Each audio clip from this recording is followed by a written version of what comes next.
자, 그런데 그렇다면은 종교와 그리고 예술에서만 그랬는가? 모든 철학의 과거 사상가들이 다 인간은 불안하고 불행한 존재라고 생각했는가? 그렇지는 않습니다. 일부 몇몇 이 욕망을 오히려 불행한 요인이 아니고 비극의 요인이 아니고 이것이 오히려 인간의 본질이라고 하는 입장에서 설명한 몇몇 철학자들이 있습니다. 그 예를 들어보고 있습니다. 인간의 욕망, 그 희망과 창조. 우리는 앞서 인간의 욕망에 대한 철학의 부정적인 관점들만 살펴보았다. 철학에서 플라톤, 헤겔, 라칸, 호네트, 지라르 그리고 바타유 이들은 욕구와 욕망을 구분하면서 욕구는 채워질 수 있는 것이지만 욕망은 정서적인 것이거나 심리적인 것이며 그것은 타자의 간구 속에서 형성되는 것이기에 이 급변하는 사회 환경의 유혹이 있는 한 계속 욕망도 변덕스러운 악순환에 편성하는 것이며 끝내 그 악순환의 굴레를 벗어나지 못하는 인간의 실존, 거기에 인생의 허무와 절망이 있다는 것이었다. 그러니 아무리 먹어도 배가 고프고 아무리 채워도 채워지지 않는 밑빠진 항아리의 인생길이라는 그런 그 부정적인 인생관을 갖고 살았던 것이 지금까지의 모습이기도 합니다. 그렇다면 이러한 욕망의 절망적 실존에서 벗어날 길이 없는가? 네, 앞서 말한 것처럼 그것을 벗어날 길을 기독교와 불교와 문학이 제시한 바가 있습니다. 만일 있다면 그것이 바로 영혼의 해방이요, 자유요, 구원이요, 진짜 진리요도가 된다. 근데 그 길, 그 진리를 바로 종교와 철학과 시와 예술이 제시하고 있었다. 병 주고 약 주는 것이다. 이들의 공통점은 인간이란 모두 불완전한 결핍의 존재. 그래서 결핍을 채우고자 욕망하나 끝내 채우지 못하고 죽을 수밖에 없는 험한 존재지만 이를 해결할 수 있는 길, 즉 방법이 있음을 각각 제시했다. 기독교에서는 인간 스스로의 힘으로는 불가하지만 절대가 하나님을 믿고 그의 은총으로 구원을 받는 거듭남의 방식, 불교에서는 욕망의 집착을 끊는 참선수행의 방식, 시와 예술에서는 불변하는 자연에 투사하는 은유의 방식이 그것이다. 그런데 이러한 방법들은 모두 이성적 과학적 사고를 뛰어넘는 것이기에 그동안 고전역학 시대, 과거에는 말이요, 야 이건 다 비과학이고 비이성적이라고 우습게 봤습니다. 다시 말하면 그동안의 과학은 종교나 또는 예술을 전부 다 우습게 봤어요. 왜? 종교도 비과학이고 비이성이니까. 그러니까 그들의 논리는 허망한 논리다, 허황된 논리다, 이렇게 봤던 것이죠. 그래서 무시당한 게 사실입니다. 그런데 양자 과학의 이 퀀텀 점프를 만나면서, 오늘날 양자 과학 시대를 만나면서 이성적 사고를 뛰어넘는 종교나 예술의 사고가 그동안 비과학, 비이성적이라고 생각한 종교 그리고 예술이 오히려 이게 과학적인 것이 되어버렸습니다. 여기에 중대한 문제가 있습니다. 이걸 우리가 알아야 양자과학 시대를 우리는 살게 됩니다. 우리는 지금까지 종교하면은 그건 비과학적이고 신비주의적이고 비이성적이고 그러니까 그건 과학이 아니다라고 생각했어요. 문학, 예술 그건 상상력을 통해서 이루어지는데 상상력 그게 과학이냐? 아니다. 그렇게 경멸해 왔던 것이 지금까지의 과학입니다. 기존 전통적인 과학적 사고예요. 그런데 양자 과학에 이르러서 오늘날 양자과학시대에 이르러서 보니까 오히려 종교적인 거듭남 그리고 문학에서 메타포 뛰어넘은 아니 이런 것들이 바로 양자과학 속에 들어있어요. 그게 유명한 퀀텀 점프라는 것입니다. 여러분들 요즘 퀀텀 점프 너무나 유명한 말입니다. 퀀텀 점프. 퀀텀 점프 뛰어넘는 거예요. 뛰어넘는 거예요. 그 뛰어넘는 건 종교나 예술이 하는 줄 알았어요. 그런데 종교나 예술이 아니고 원자들이 하고 있어요. 원자들이 퀀텀 점프를 하고 있어요. 그러니 놀라운 사실 아닙니까? 그런데 이성을 무기로 하는 철학에서도 욕망을 채울 수 없는 허무나 절망만 보지 않고 생산적이고 창조적인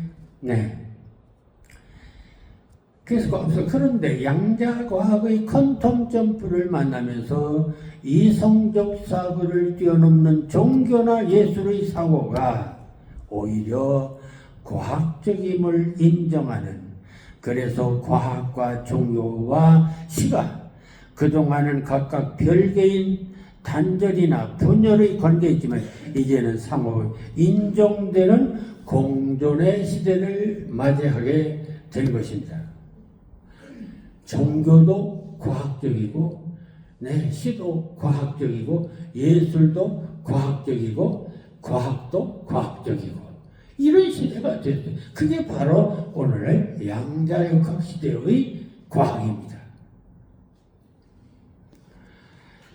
자, 그런데 이성을 무기로 하는 철학에서도 욕망을 채울 수 없는 허무나 절망으로만 보지 않고 생산적이고 창조적인 힘의 원천으로 보는 긍정적인 견해도 일부 있었습니다. 그러나 옛날에 그런 얘기 해봤자 그것은 과거의 철학이나 과학에서는 그 이단이라고 봤던 것입니다. 유명한 스피노자 같은 사람이 뭐라고 얘기하냐면 인간 욕망이 뭐냐? 그것은 인간을 불행하게 만드는 그런 비극적인 요인이 아니라 욕망은 인간의 본질이다. 그는 존재를 유지하고 성장시키려는 원동력을 코나투스라 하면서 욕망은 우리가 더욱더 살아있음을 느끼고 행동하는 힘을 키우고 기쁨 속에서 성장하기 위해 길러야 하는 힘이라고 했다. 뿐만 아니라 기쁨 속에서 성장하기 위해 길러야 하는 힘이라고 했다. 뿐만 아니라 코나투스는 인간과 같은 유기체뿐만 아니라 무생물에도 적용될 수 있는 보편적인 것이다. 코나투스를. 그러니까 뭔가 성장하기 위한 에너지, 그게 욕망이다. 뭐 채워지지 않는 그런 불행한 심리가 아니라 오히려 무한히 성장하고 싶어하는 에너지가 바로 욕망이다. 그럼 굉장히 긍정적인 거죠. 욕망이 욕심이라는 것이.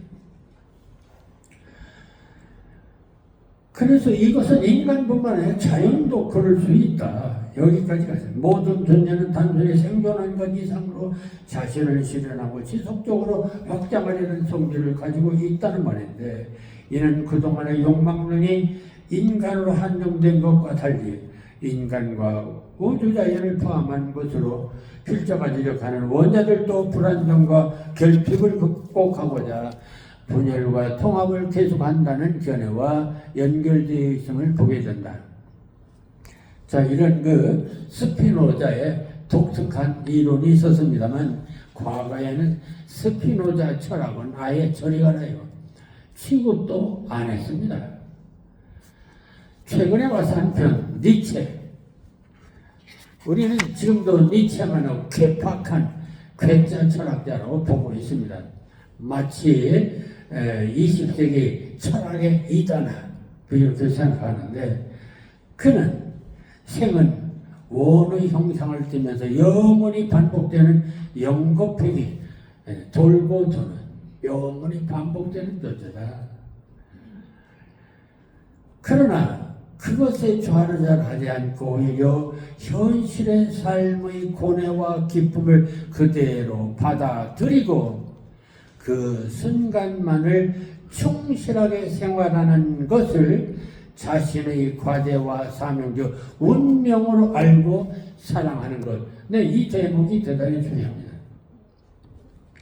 우리는 때로 불행할 때도 있고 괴로울 때도 있고 행복할 때도 있습니다. 그런데 행복이나 불행이나 그 어느 것도 다 우리에게 주어진 운명이라는 것입니다. 그렇다면은 이 운명을 어떻게 할 것인가? 회피할 것인가? 아니다. 운명을 회피하지 말자. 운명을 받아들이자. 그게 유명한 아모르 파티라는 것입니다. 여러분들 김현자가 아모르 파티 하니까 그게 뭐예요? 왜 아모르 파티입니까? 아모르는 사랑한다. 파티. 무슨 축제를 좋아한다는 얘기로 혹시 알고 있나요? 아닙니다. 아모르 파티라는 페이스, 운명이라는 뜻입니다. 운명을 사랑하자예요. 근데 그걸 대중가에서 아모르 파티 해가지고 마치 이것을 이용하고 있고, 그래서 일반인들은 아모르 파티 하니까 열심히 놀고 보자고 이렇게 생각들을 하고 있는데, 사실은 니체가 말한 아모르 파티, 니체가 말한 소리예요. 아모르 파티. 그것은 운명을 사랑하자. 운명을 받아들이자. 슬픔이나 기쁨이나 괴로움이나 그 어느 것도 다 우리들에게 주어진 운명이라는 것입니다. 그렇다면 그 운명을 사랑하자. 이게 바로 아모르 파티의 본질입니다. 그렇다면 그 충실한 삶이란 무엇인가? 가수 김현자가 부르는 대중가요 아모르 파티를 대개는 파티를 즐기자는 오락적 개념으로 알고 있지만, 사실은 주어진 운명을 사랑한다는 비장한 인생관의 명언인 것이다. 그것은 힘의 의지를 통하여 끊임없이 더 높은 것을 열망하는 것, 인간은 극복해야 할 그 무엇이며 허무와 권태에 빠지지 않고 항상 새로운 목표를 세우고 그 목표를 넘어서고자 하는 열정, 그 욕망, 욕심, 그 욕심을 갖게 되는데, 그것은 당연히 여기 뭐라고 했습니까? 그것은 보다 더 끊임없이 더 높은 곳을 열망하는 것, 그게 욕심이에요. 그 욕망이에요. 그러니 인간은 누구나 다 보다 높은 세계를 지향하지 않습니까? 그거 생의 본질이고 생의 의미 아닙니까? 그렇게 생각한다면 욕심이, 그래서 욕심이야말로 인간에게 얼마나 중요한 에너지입니까? 니체는 그렇게 욕심을 해석했습니다. 그리고 그렇게 운명을 사랑하면서 힘차게 나가는 사람을 가리켜서 그는 슈퍼맨, 초인이라 했습니다. 유명한 니체의 초인 사상이 그겁니다.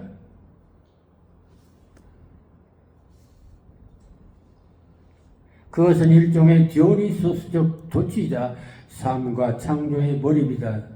가장 낯설고 가혹한 삶의 문제들과 직면해 있으면서도 삶을 긍정하는 것, 자신의 무궁무진성의 기쁨을 느끼면서 삶을 최고의 전형을 희생하는 것도 불사는 생의 의지다. 이는 그동안의 욕망이 타인의 욕망을 욕망한다는 타자지향의 철학적 논리를 전면 거부하고 자신의 의지대로 과감히 살아가는 주체적 삶을 선언하는 것이다.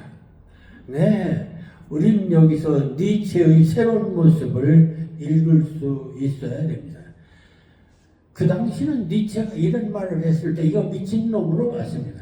이건 완전히 기존 철학을 깨부수는 그런 위단화로 봤습니다. 그런데 지금 와서 보니까 니체의 말이 옳아요. 한편 최근 철학자 둘레주도 욕망은 새로운 관계를 만드는 충실한 힘이라 했다. 그는 타자의 욕망을 욕망한다는 그동안의 철학들이 남들보다 부족한 것을 채우고 인정받기 위해 채우려는 욕망은 끝내 채울 수 없는 허무한 욕망으로 설명했지만, 이 둘레주라는 최근의 철학자는 주위의 모든 잡념, 방해물들을 차단하고 내가 원하는 대상과 스스로가 동일시되어 몰입되는 무아의 경지가 진정 욕망이라 했다. 과거에는 말이요, 예를 들어서 플라톤이라든지 헤겔이라든지 이런 사람들이 욕망을 뭘로 봤냐면 남들을 보고 자기가 그렇지 못한 결핍에 대한 그것을 채우기 위해서 목숨 거는 이런 행동, 그래 영원히 남들 보면서 채우려고 평생 노력하다가 채우지 못하고 가는 게 인간이다라고 봤습니다. 근데 들레주는 그게 아니에요. 인간이란 뭐냐? 해상적 혼자 사는 존재가 아닙니다. 인간은 이웃과 더불어 살아요. 자연과 더불어 살아요. 더불어 산다는 건 관계를 맺고 사는 것입니다. 관계를 맺고 살아요.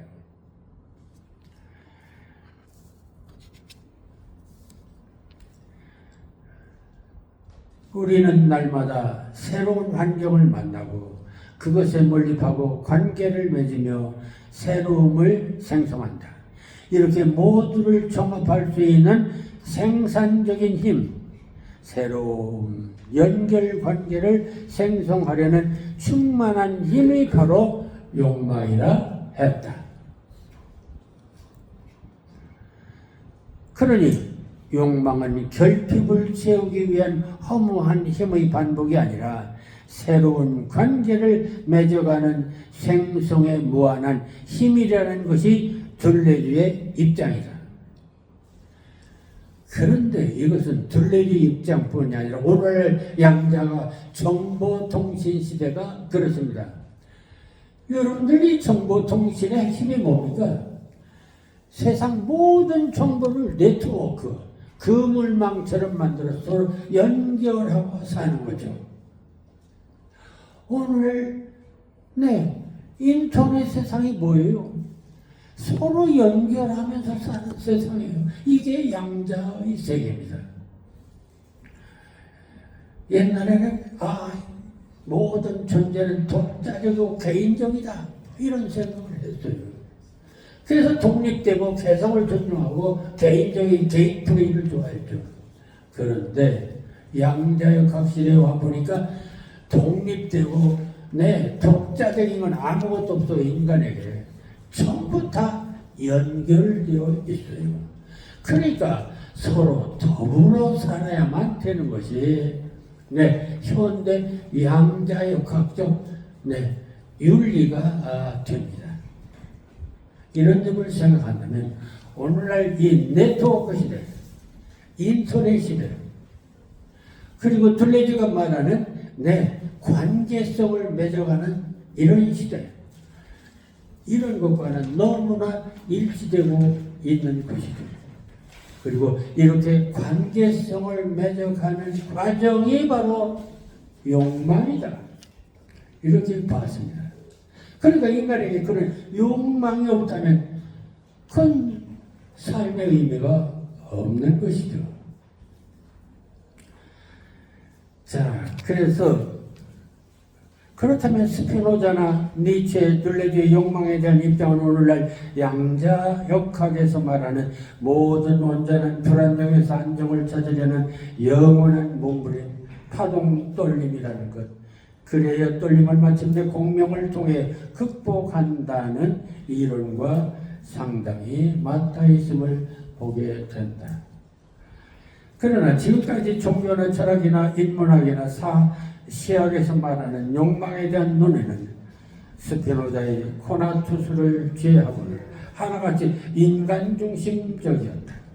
인간만이 의식을 가진 존재고 언어를 가진 존재라는 데서 만물의 영장임을 자랑하면서 인간에게 욕망에 대한 부정과 긍정의 갈림길에서 방황하는 존재로만 생각했다. 그런데 이런 관계성의 철학, 관계성의 정신은 인간끼리만 서로 패거리 짓고 인간끼리만 서로 좋아하고 인간끼리만 서로 사랑하고 이런 것이 아닙니다. 우주 만물 자연 원자 그 모든 것들이 함께 원자라는 입장에서 관계성을 맺어가는 똑같은 연계성의 존재들이라는 사실입니다. 그러니까 자연들도 서로가 연계성을 갖고 있습니다. 인간만 연계성을 갖고 있는 것이 아닙니다. 여기서 우리는 새로운 자연과 자연이란 무엇인가? 그들은 아무 생각도 없고, 그들은 돌멩이고 무의식적이고 천만의 말씀입니다. 원자, 양자역학의 세계에서는 그들은 철저히 의식을 가진 존재처럼 행동합니다.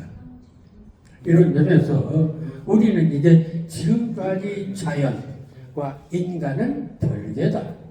인간만이 서로 끼리끼리 놀자고 하는 그런 인생관에서 벗어나서 인간과 자연, 우주가 모두가 다 소통하는 관계성의 존재란다.